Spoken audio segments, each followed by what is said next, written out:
नमस्कार, मैं हूं दीपाली राणा। आप देख रहे हैं कमोडिटी कॉल। और कमोडिटी बाजार में एक्शन देखने को मिल रहा है बेस मेटल्स में, लेकिन फोकस में बने हुए हैं क्रूड भी और साथ ही बुलियंस भी। अगर गोल्ड की बात करें तो यहाँ पर हमने इंटरनेशनल मार्केट से और घरेलू बाजार जो तेजी बनी थी वो थोड़ी सी एक रेंज में आकर कंसोलिडेशन का मूड देखने को मिला है। लेकिन अब सवाल ये है कि जो वापस हमने कंसोलिडेशन के बाद स्ट्रेंथ बनते हुए देखी है इंटरनेशनल मार्केट्स में और घरेलू बाजार में, वो कितना टिका हुआ है, यहाँ से प्राइसेस किस ओर जा रहे हैं, इस सब पर हम बातचीत करेंगे। क्योंकि कल जो अमेरिकी फेड की तरफ से बयान आया उसके बाद से हमने सोने चांदी में थोड़ा दबाव देखा। हालांकि अभी संभल कर कारोबार होते हुए दिखाई दे रहा है। क्या है कारण और क्या स्ट्रैटेजी आपकी होनी चाहिए, डिप्स पर खरीदना चाहिए या फिर नहीं, डिमांड कैसी नजर आ रही है, इन सब मुद्दों पर बातचीत करेंगे। अनमोल ज्वेलर्स के फाउंडर ईशू दत्वानी हमारे साथ मौजूद है, साथ ही कुंवर ग्रुप के डायरेक्टर रवि द्विवेदी भी हमारे साथ मौजूद रहेंगे आपके लिए स्ट्रैटेजीज लेकर। ईशू नमस्कार, स्वागत है आपका। ईशू जी, पहले तो इनफैक्ट एक राय आपकी कि कैसे आप देख रहे हैं फिलहाल की स्थिति को, फेड रेट कट का आउटकम, उससे पहले हमने एक रैली बनते हुए देखी और अब जो बयान आए कल जिसमें उन्होंने कहा है कि शायद उतनी इंटेंसिटी से कट नहीं होगा जितना मार्केट एक्सपेक्ट कर रहा था, स्पेशली इस साल में जो कि एक रेट कट और एक्सपेक्ट किया जा रहा था। यही वजह है कि हमने थोड़ा सा प्राइसेस में वाइब्रेंसी आते हुए नहीं देखी, ऑल्दो आज भले ही थोड़ी सी रिकवरी है। आप कैसे देख रहे हैं पहले तो इस पूरे ही सिनेरियो को गोल्ड प्राइसेस के पर्सपेक्टिव से? तो गोल्ड प्राइसेस के पर्सपेक्टिव से देखिए, भाव तो इतने बढ़ गए हैं एक साल में, तो अगर दिवाली टू दिवाली देखेंगे तो हम 30% प्लस पे ऑलरेडी बैठे हैं।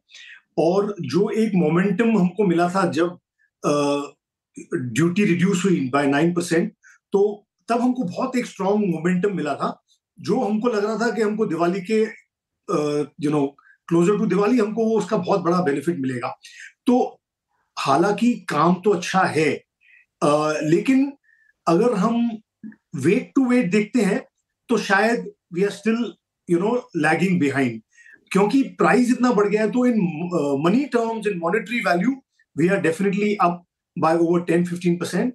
पर मुझे लगता है अगर थोड़े सबड्यूड होते रेट्स तो और सेल्स होती। अभी जहां तक ग्राहक का सवाल है, तो ग्राहक इज स्टिल एंटिसिपेटिंग इंक्रीज, तो उसके वजह से परचेस अभी भी बंद नहीं हुई है, परचेस चालू है। लेकिन हाँ, हम एज ए डीलर ये समझ सकते हैं कि जो एक्सपेक्टेशन था रेट कट की वजह से ज्यादा आने का, वो कहीं पे थोड़ा सबड्यूड होगा अभी। अच्छा, फिर डिमांड, जैसे आपने कहा कि लोग एंटिसिपेशन ये है कंज्यूमर के मन में कि शायद प्राइसेस और ना बढ़ जाएं, इसलिए खरीदारी हो रही है। तो मैं दो चीज़ों में इसी जवाब को दो पार्ट में डिवाइड करना चाहती हूँ और आपका व्यू लेना चाहती हूँ। पहली बात तो ये, अब क्योंकि अक्टूबर बहुत इंपॉर्टेंट मंथ है ओवरऑल सेल्स के हिसाब से, नवरात्रि फिर दिवाली, ऑस्पिशियस टाइम होता है बाइंग करने का, स्पेशली गोल्ड सिल्वर में। तो किस तरीके की फिलहाल डिमांड नजर आ रही है कंसीडरिंग प्राइसेस इतना बढ़ चुके हैं? और दूसरा ये कि जो आपने कहा कि प्राइसेस और ना बढ़ जाएं इसलिए इंक्वायरीज भी आ रही हैं, डिमांड भी आ रही है, तो कहीं ना कहीं ये हायर प्राइसेस उस बाइंग इच्छा को रेस्ट्रिक्ट कर रहे हैं क्या कहीं ना कहीं?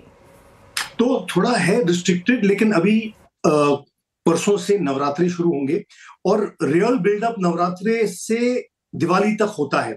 ये पीरियड, लास्ट जो श्राद्ध का पीरियड है, वो कहीं पर थोड़ा वैसे भी सबड्यूड होता है, तो और लोग थोड़ा वेट एंड वॉच भी करते हैं।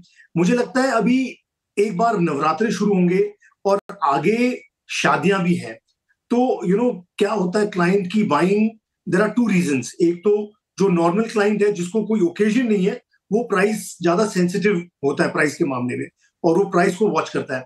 लेकिन जब शादी की बात आती है तो किसी के पास चॉइस नहीं होता है, तब फिर वो इनफैक्ट द कस्टमर सोचता है कि बॉस, अगर मैं अभी नहीं ले लूं तो और प्राइस ना बढ़ जाए और मुझे तो फिर बाय अ सर्टेन टाइम लेना ही पड़ेगा क्योंकि शादी है।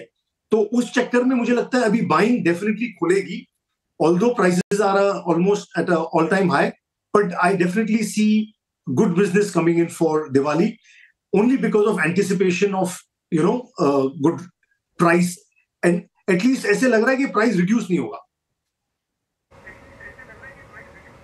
ओके, प्राइस रिड्यूस नहीं होगा। अच्छा, क्विकली एक चीज़ और ईशू जी, आपने शादियों का जिक्र किया, 48 लाख शादियां हैं, तो डेफिनेटली उसका बेनिफिट तो मिलेगा ही। लेकिन दो चीज़ें क्विकली आपसे, पहली चीज़ तो ये कि फिलहाल किस तरीके के ट्रेंड्स दिखाई दे रहे हैं, fresh buying light weight jewellery, heavy weight jewellery कहाँ पर ज़्यादा देखने को मिल सकती है? दूसरा ये कि पुराने गोल्ड को बदलकर नया सोना कितना खरीदा जा रहा है, अगर ओवरऑल सेल्स में कॉन्स्टिट्यूशन समझना चाहें परसेंटेज टर्म्स में। और एक और इम्पॉर्टेंट चीज़ ये कि किस जो प्राइसेस आपने कहा कि इसी के आसपास रहेंगे, ये मान के चलें कि इस भाव से और नीचे नहीं जाएंगे? जी, ऐसा लगता है अभी। और देखिए, जहां तक गोल्ड के डिजाइन्स का सवाल है, तो बहुत इनोवेशन आ गया है हमारे बिजनेस में। और लाइट वेट तो है ही, लेकिन अभी बहुत सारा स्टोन की ज्वेलरी, जहां पर कुंदन हो, स्टोन्स हो, पर्ल्स हो, उसका हम काफी यूज कर रहे हैं। उसके वजह से जो लुक है पीस का वो बड़ा है और नेट वेट कमती है, तो प्राइसिंग में कहीं पर वो बेनिफिट मिल जाता है in terms of the price for the item. तो वो इनोवेशन डेफिनेटली हो रहा है। और हाँ, पुराना गोल्ड भी आ रहा है। काफी जो थोड़े मिड सेगमेंट वाले लोग हैं, वहां पर उनकी ओल्ड ज्वेलरी या कुछ उन्होंने बुलियन लिया है पहले, वो एक्सचेंज में डेफिनेटली आ रहा है। ओके, चलिए, शुक्रिया ईशू जी क्विकली अपने व्यूज देने के लिए। तो फिलहाल भाव यहाँ से बहुत नीचे जाने की पॉसिबिलिटी नहीं है, इन स्तरों के आसपास शायद स्थिर रह सकता है, एक रेंज में रह सकता है। लेकिन हाँ, कीमतें बढ़ ना जाएं, इस एंटिसिपेशन में खरीदारी हो रही है। एक्सपेक्टेशंस अच्छी हैं इस बार के दिवाली सीज़न और साथ ही साथ वेडिंग सीज़न से भी। लेकिन लास्ट में जो बात कही ईशू जी ने वो बहुत इंपॉर्टेंट, कि स्मार्टनेस यहाँ पर ज्वेलर्स ने भी दिखाई है। नेट वेट ना बढ़े, लेकिन डिज़ाइन ऐसे बनाया है ताकि वो हैवी लुक लेंड करे और उन सेगमेंट में ज़्यादा अच्छी बाइंग होते हुए दिखाई दे रही है। थैंक यू ईशू जी अपने